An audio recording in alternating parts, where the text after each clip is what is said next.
మావయ్య గారు, మావయ్య గారు, మావయ్య గుర్తున్నానా? 15 ఏళ్ల క్రితం నీ కూతుర్నిచ్చి కాళ్ళ కడిగి కన్యాదానం చేసావు, గుర్తుపట్ల? మర్చిపోయిన బంధుత్వాన్ని గుర్తు చేయకు.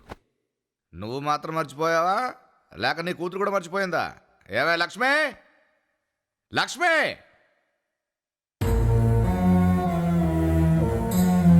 ఏంటే నీ అవతారం? నీ మొగుడు చచ్చిపోయాడు అనుకున్నావా? చంపేసి ఉంటాడనుకున్నాను. సాంబడు చంపేస్తానని చెప్పాడు. చూసారా, మొగుడు ఉండగానే ముండ మోసిన పతివ్రత. మీరు ఉంటే ఏంటి పోతే ఏంటి కానీ అమ్మగారు మాత్రం చరిత్రలో నిలబడిపోయే నిర్ణయం తీసుకున్నారు. మనకి ఎలాగో లేదు, ఆవిడకన్నా ఉండేవండి చరిత్ర. అబ్బా, ఎరా నీ కూతురు తాళి తెంచుకోవడం తప్పనిపించరా? అది తాళి తెంచుకుని తప్పు చేయలేదురా, నీలాంటి వాడితో తాళి కట్టించుకుని తప్పు చేసింది. చేసిన తప్పు సరిదిద్దుకుంది. ఏ భార్య అయినా భర్త చేతగాని వాడైనా భరిస్తుంది, కానీ చెట్టవాడైతే భరించలేదు. వెళ్ళు వెళ్ళు, మళ్ళీ ఎప్పుడు ఈ ఊళ్ళో అడుగు పెట్టకు. చా, నీ ఊరేమైనా ఊటి నా మాటికి రావడానికి? ఇగో సాంబా చావలేదు, వాడు బ్రతుకుంటే నేను బ్రతకలేను. నేను బ్రతకాలంటే వాడు చావాలి, వాడిని చంపాలంటే నాకు డబ్బు కావాలి, అది నువ్వు ఇవ్వాలి. డబ్బు నేనెందుకు ఇవ్వాలి? డబ్బున్న మావి కాబట్టి. పిచ్చి పిచ్చి వేషాలు వేస్తే పోలీసులను పిలిపిస్తా. అబ్బా, నువ్వు పిలవాల్సిన అవసరం లేదు, నేనే పిలుస్తా. ఓరై ప్రసాద్, నిన్ను డబ్బు అడిగింది ఇతనికి ఇవ్వడానికే. ఒరే, లోపల వినపెట్టుంటుంది, పగలగొట్టండి రా, ఇంటి లోపల వేసేయండి రా.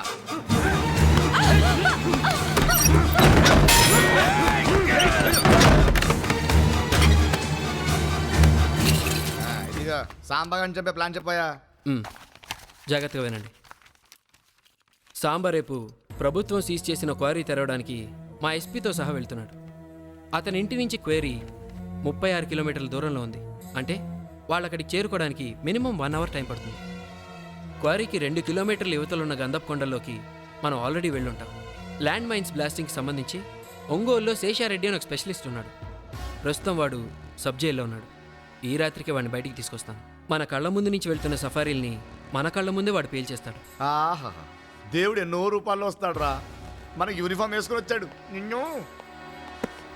ఏయ్ రే, వీడిని కూడా మనతో తీసుకురండి రా, ఉపయోగపడతాడు.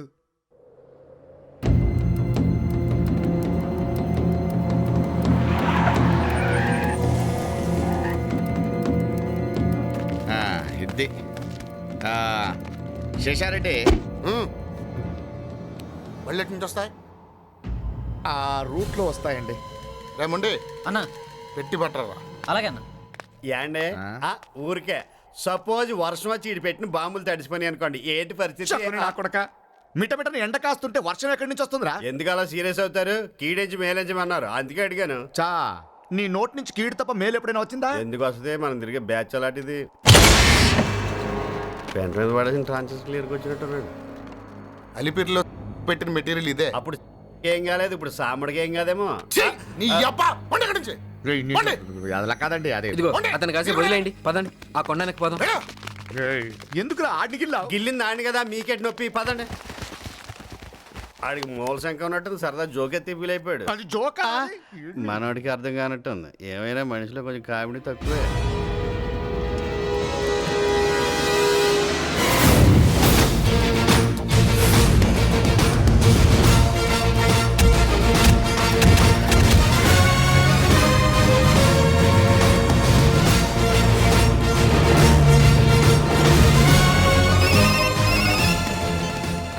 వాడు 6 సఫారీలో బయలుదేరాడు, 3వ బండిలో ఉన్నాడు. వాడు బయలుదేరాడంట, సాంబగాడు 3వ బండిలో ఉన్నాడంట. క్యా హో రా పశుపతి? వీడికి ఏ భాషలో చెప్తే అర్థమవుతుందిరా? నా టెన్షన్. హిందీలో కూర్చునే సేట్ సాంబారా ఇద్దరు కూర్చుకోతాయి.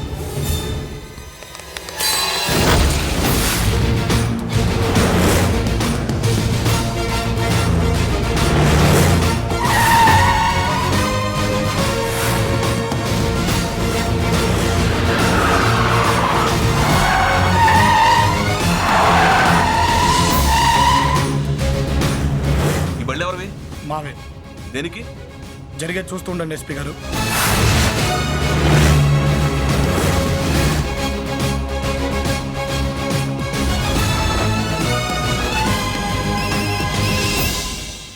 హలో, 6 బండ్లు 12 బండ్లు అయినా ఏంటే? ఆడు 6వ బండ్లో ఉన్నాడనా? శేషారెడ్డి, శేషారెడ్డి గారు, వాడు 12 బండ్లు వస్తున్నాడు. వాడు 6వ బండ్లో ఉన్నాడట. ఏ చాప్ పేల్తాయి, అన్ని పేల్తాయి. వాళ్ళకి నడిచా ఏంట్రా బాగా కట్ ఆయన చేస్తున్నాడు. చంపడం కన్నా ముందు మనల్ని చంపేసిలా ఉన్నాడు. బళ్ళు పేల్చే టెన్షన్లో ఉన్నాడు కదా, ఆయన డిస్టర్బ్ చేయకండి, ఆడు చూసుకుంటాడు కదా.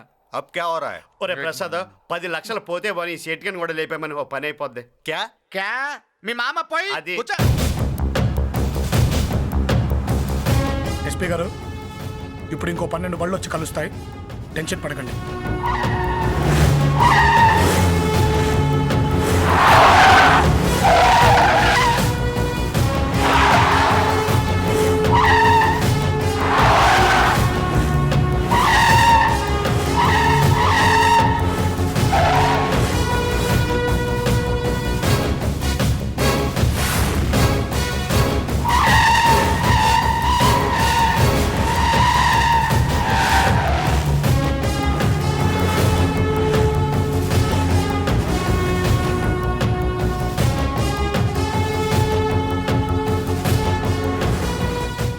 చిన్నదే జరిగినదా దైవం. ఈ పాట మన గురించి రాసి ఉంటాడు. ఫోన్ వచ్చినట్టుంది. హలో అన్నా నేను కంక్రీట్ని. 12 బళ్ళు 24 అయినాయా? అవునన్నా, సరిగ్గా దుర్గమ్మ కొట్టు దగ్గర 12 బళ్ళు వచ్చి కలిసి ఆడు ఏ బండిలో ఉన్నాడో తెలియట్లేదన్నా. ఒరేయ్, శేషారెడ్డి మళ్ళీ మళ్ళీ చూడకాయ నాకు టెన్షన్ ఎక్కువైపోయింది. వాడు 24 బండ్లు వస్తున్నాడంట. ఏ బండిలో ఉన్నాడు? అదేం నాకు తెలియదు. ఇప్పుడు ఏం చేయాలి చెప్పయ్యా. ఇప్పుడేం మార్చలేం, మొత్తం సెట్ చేశాను. పేర్లు కాడికి పేల్తాయి. ఒరేయ్, అందరూ కత్తులు తీసుకుని రెడీగా ఉండండి. వాడు చావకపోతే మనమే చంపాలి.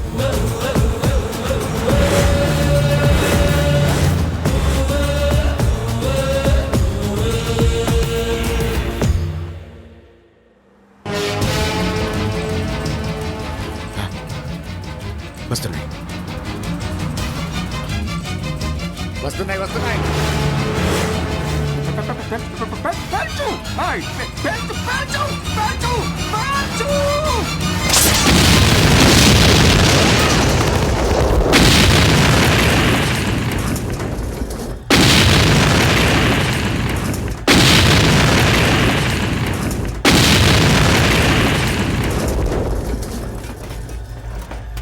ఈడు మన బళ్ళు పేల్చాడేటండి?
రాయ్, మీరు బాంబులు వేస్తే పేల్తాయి, నేను చూస్తే పేల్తాయి. నా బళ్ళకి బాంబులు పెడితే నీ బళ్ళు ఎలా పేలాయి అనుకుంటున్నావా? పుట్టలో ఉన్న పాముని బయటికి రప్పించడానికి అందరూ పొగని వాడతారు, నేను పోలీసుని వాడా. ప్రసాద్, చేశారంటే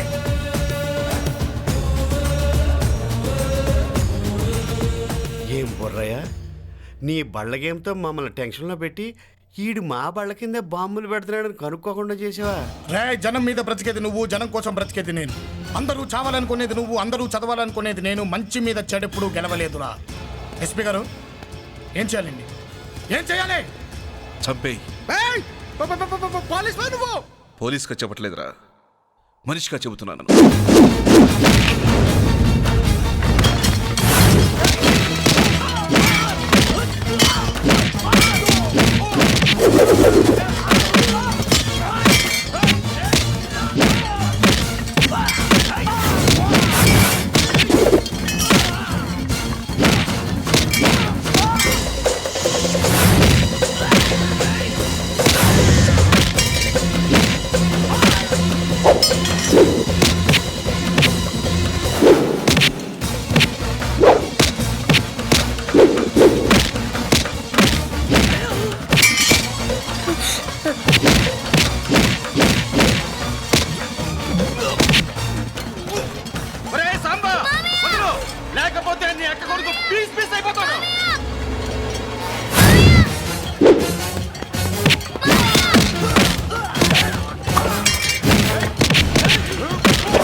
చదువు చదువు అని మీ నాన్న చచ్చాడు, మీ అక్క చచ్చింది, నీ కుటుంబం మొత్తం చచ్చాడు. ఇప్పుడు నువ్వు నా చేతులు చేస్తావు. నిన్ను చంపి నీ క్వారంటైన్ తీసుకుంటాను రే.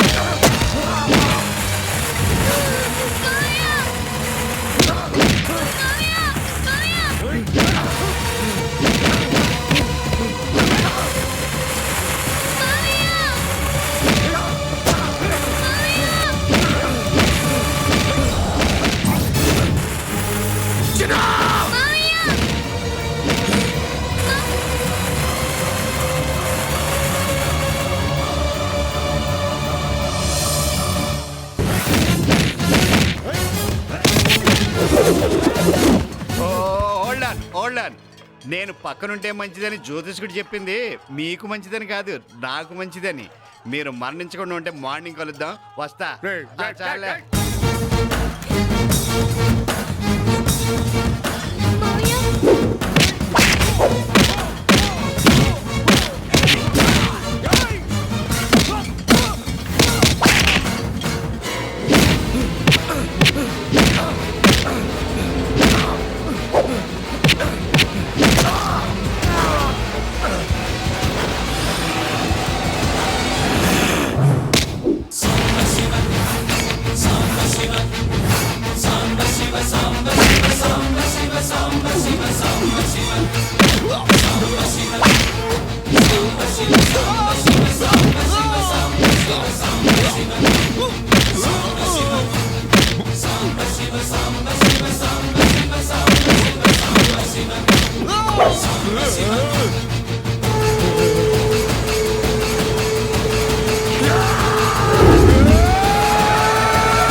బతికిచ్చాను నాన్న. నీ ఆశయాన్ని బతికించి నిన్ను బతికించిన వాడిని అయ్యాను. ఇంతకాలం ఫ్యాక్షనిస్టుల గురించి మాట్లాడుకున్న మన ప్రాంతంలో ఇక నుంచి హ్యూమనిస్టుల గురించి మాట్లాడుకుంటాను నాన్న. మాట్లాడుకుంటారు.